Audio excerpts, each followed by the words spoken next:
tot això, a partir dels 3 anys, es pot treballar, es pot identificar i treballar. La part més de processament visual, aviam, les proves que passem estan en percentils en funció de l'edat. O sigui, no és el mateix un nen que giri lletres amb 9 anys que amb 5 que estan començant. Aleshores es treuen els percentils en funció de l'edat.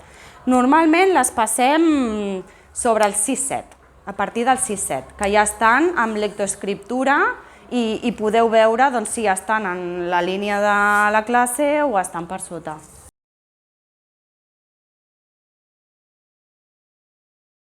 De fet, jo als pares sempre els explico que els problemes d'aprenentatge és com una motxilla, o sigui, no hi ha una cosa que estigui malament, són moltes coses. És una motxilla amb pes i que aquest nen ha de fer un camí. Amb la teràpia visual, doncs traurem una mica d'aquest de pes.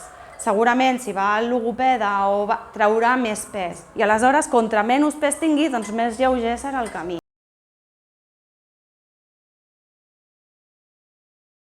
El que passa és que com fem servir lents i material una mica específic, optomètric, clar, necessites algú que el sàpiga manipular.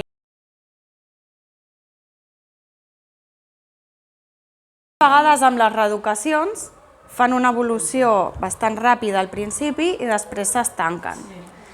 Què passa quan s'estanquen? Que no hem mirat la part visual. La informació, el 80% de la informació que rebem és visual.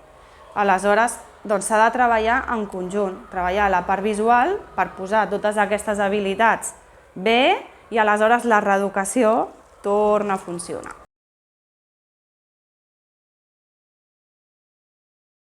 Super important el tema del gateig. Hi ha molts nens que no gategen, molts.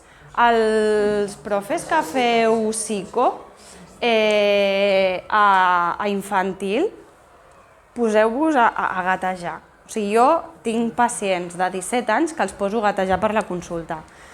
Perquè en el gateig es creen unes connexions entre els dos hemisferis cerebrals i redueixes molt la lateralitat creuada, problemes binoculars i després el desenvolupament motriu de tot el cos. Tot el que sigui o fer joc, nosaltres a consulta integrem tot una mica, amb l'equilibri també.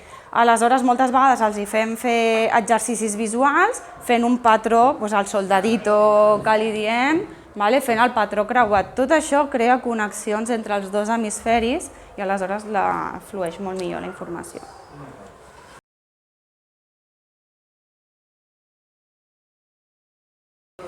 Sí, clar, moltes vegades o l'agafen molt... Això els profes ja ho sabeu, que no fan bé la pinça, o l'agafen molt avall, o l'agafen molt a dalt. I la pregunta és què hem de fer? Aviam, estan les peces aquestes que es posen per agafar. Després també els pots com lligar... Que s'acaben immunitzant a la mateixa peça i acaben agafant-ho malament la peça posada. També hi ha un mètode que és lligant una goma de pollo. Lligant? Sí, es posa de manera que els hi fa estar així. Treballar molt amb pinces.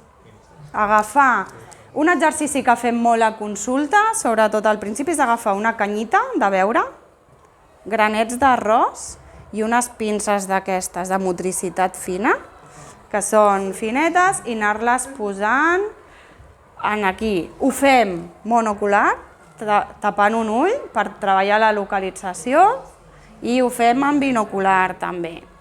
Són coses que fent això de manera seguida van millorant. O sigui, no és immediat, però...